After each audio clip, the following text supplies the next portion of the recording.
All right. Well, thanks so much for hopping on with us this afternoon. We will go right into questions for you, and we will start with Rob Tiongson. Go ahead, Rob.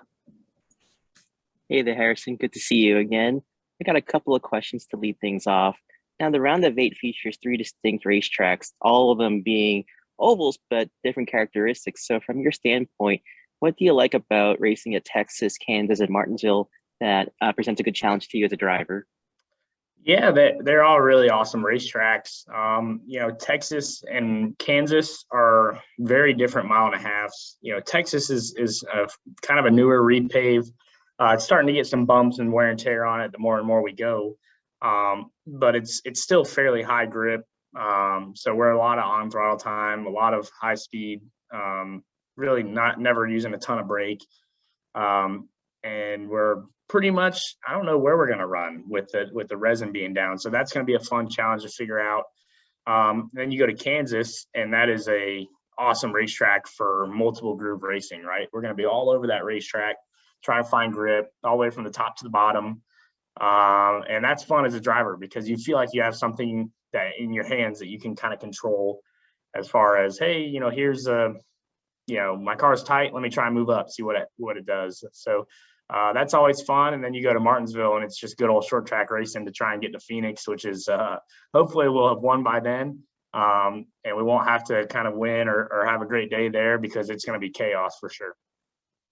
One of the things I wanted to ask you about is obviously you have a lot of good resources around you, family-wise, with advice. So, what's been the greatest advice you've received from your family, whether your dad or your mom, about your profession? Yeah, I think the biggest thing is just be myself. You can get yourself in trouble trying to be somebody else and try and emulate someone else too much. Obviously, you have to look at what the best guys and girls in the sport do. But really, if you're not yourself, it's going to be a really long road ahead. So, that's kind of something that my dad has harped on me a lot about, just be myself, drive how I drive, and make the most speed that way that I possibly can. Is he still making you mow his lawn? No, I'm off that gig now. I moved to my apartment to try and get away from it, and then I got an interview with him, and that was the first thing he asked. So yeah, I've tried to distance myself, and he's having to mow his own lawn now. Fair enough. Thanks so much. Yeah, thanks, man. Our next question will come from Bob Hawkers. Go ahead, Bob. Yeah, Harrison, I'm curious, on Sundays, are you listening to any certain cup team radios as far as just trying to learn about what they do, or are you staying for events and kind of hiding somewhere where you can kind of get in tune with what the Fords are doing?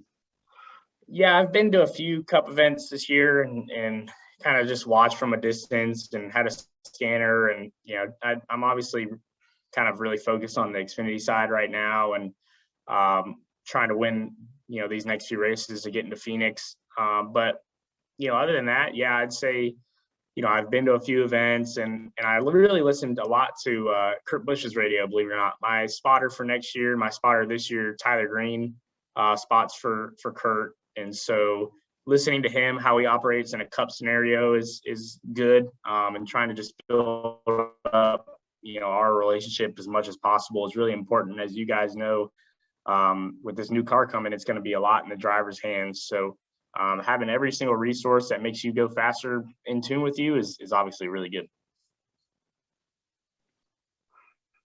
Thank you. Next question will come from Dustin Long. Go ahead, Dustin. Thanks. Harrison, this won't be the first time you guys will run a resin on a track that's had PJ1 previously. You did that at Michigan. What was that like at the beginning, and what might it be like for the beginning of this race for you? And obviously with the eighth starting spot, you'll be starting on an outside row position. So I know everybody will be down low, but what will that be like, and what was it like at Michigan? Yeah, I remember Michigan, it was kind of loose, a little bit kind of sketchy to begin. And just like usual with the PJ1, once it got heat in it, it was really good, right? I think Josh Berry was making a lot of speed in the top row there up in the resin. So I think it will come into play. Certainly it did at Nashville. When you look at just resin on the racetrack, it was an instant fire off. Like you could run through the resin as soon as we got out there at Nashville. But now with the PJ1 kind of mixed into it, it seems like it takes a little longer for it to come in. But really, I don't know, because Michigan, you make a lot of speed on the bottom, and it's hard, and you need a lot to get up to the top in Michigan.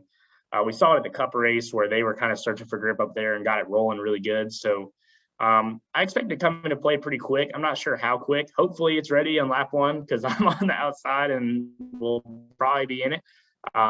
So we'll see how it goes. It's definitely a new challenge and something that's unprecedented. It's obviously we've done it, but it's unpredictable to know exactly what mixture of it will be and how it'll affect the race cars. Hey, in the last Michigan race, I know you were up in the top 10, had the incident late. Was that as much a tire going down, or was that because you got too much into the PJ1 at that point? Yeah, I think it was just a tire. We had a loose wheel and had to pit. And so, I think that's just an execution thing on our end, or whatever happened with the stud, the loose wheel. And then pitting for it. I pitted thinking it was it was either a tire going down or a loose wheel. So, yeah, I don't think you'll really wear the tires a ton in the resin or PJ1.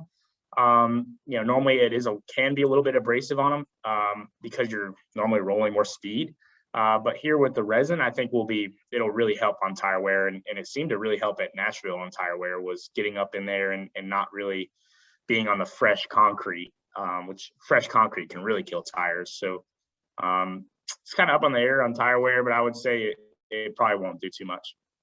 And how do you look at this round for you with where you are in points? I guess in one sense, it might seem that the top 2 guys they've got a little bit of a distance that, maybe in one sense I don't want to say concede, but you kind of figure, hey, the 2 of the spots in Phoenix may go to those guys.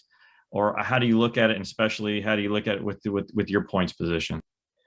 Yeah, obviously it's possible. There might be one guy that points his way in. I'd say 1 or 2 guys to point our way in. It's very possible. It gets really tight in this round of 8 from first all the way down. Really, it's possible that something could happen there. But it makes it a lot easier if you go in, right? I mean, that's really the goal is just go win Texas and try and lock ourselves in that way and not have to worry about it. You can't expect to point your way into this round. If you do, I think you've gotten maybe not lucky, but you've had a really good few days and didn't end up winning. But if you do point your way in, yeah, you're gonna have to execute perfectly. So having a win in this round is huge, and it really is going to change if someone other than those top 2 guys wins a race early. It could really change the cut line and who's on the bubble, who's had a great season and could be on the bubble there. It's all up in the air. No one's really safe in this round. I would say they have an advantage going in, but no one is safe. That's for sure.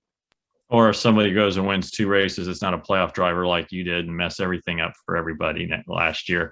Yeah, there were some people that were really happy though, because Noah was gonna win, and so there were some playoff guys that gave me some high fives after that because they got in because I won and Noah didn't.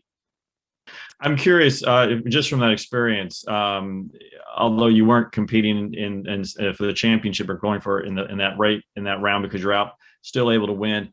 What did you notice or see out of the playoff drivers in I don't know if intensity or how things were like, and did you notice it being that much different from the previous round, even though you weren't competing with them for a spot in Phoenix? Just, I'm curious from your perspective how you kind of viewed what this round was like last year. Yeah, last year it was obviously really intense. It was definitely everyone was fighting tooth and nail for every spot because they knew no one was really safe. But I don't know if it's noticeably different every race. The way this playoff system works, every race matters, and every race could be the one that decides that you go to Phoenix or not. If you really think about it, what is 5 playoff points worth and a win worth? It's worth an unvaluable amount. So, the amount of intensity has been high all year. As we saw in the last race of the regular season, guys crashing across the line trying to win, and that hasn't really changed yet. The tracks that we've been to have been intense and they've been tough this first round, but I'd expect the racing to be a little bit more intense in this round of 8, just because of where we're going. Places like Martinsville and in Kansas, where it's, low grip, and then Texas is kind of a all or nothing track, because you can go really fast for a few laps and all of a sudden you'll bust your butt and not know why. So you have to really be willing to risk it to make lap time in Texas. So it's going to be an interesting round for sure. Thank you. Yeah, thank you. Any additional questions for Harrison? All right, we'll go back to Rob Tiongson. Harrison, it's Rob Johnson again from the podiumfinish.net. One of the other thing I wanted to ask you about, not just the family aspect, but also just in general, what's been the greatest advice your father has given in terms of your elevation to the Cup Series next year?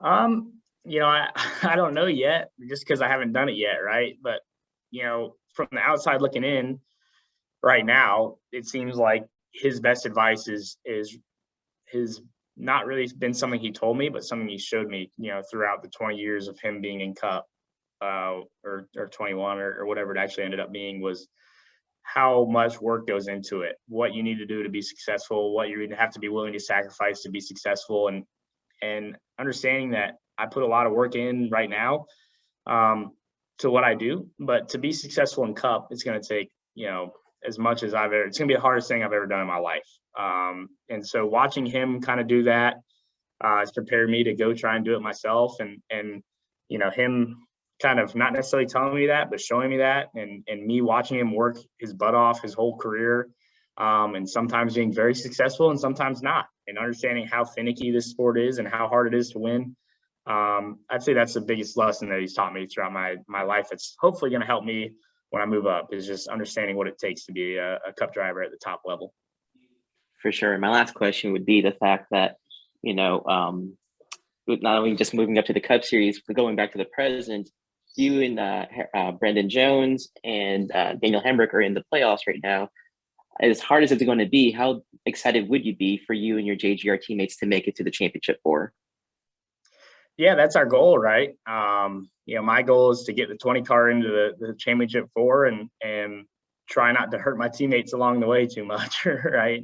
And theirs is the same. So that's our goal as an organization. That would be huge for us and our sponsors and all the people here that work their tail ends off to try and get us into that situation. And I feel like it's plausible that any 3 of us can make it, or all 3 of us can make it. It's a wild round that we as a race team have been historically good at, the tracks in this round. And so, yeah, it's time to go execute on it. There's a lot of guys that, are in play for this thing, and I'm blessed to be one of them. And, we'll just have to see how it shakes out. But if I could make it, if I could draw up who's going to be in the championship 4, that would be good with me for sure. Thanks, Harrison. Yep. Thank you. All right, Harrison, thanks so much for joining us this afternoon, and good luck this weekend and in the round of 8. Right on. Thank you guys for having me. I appreciate it.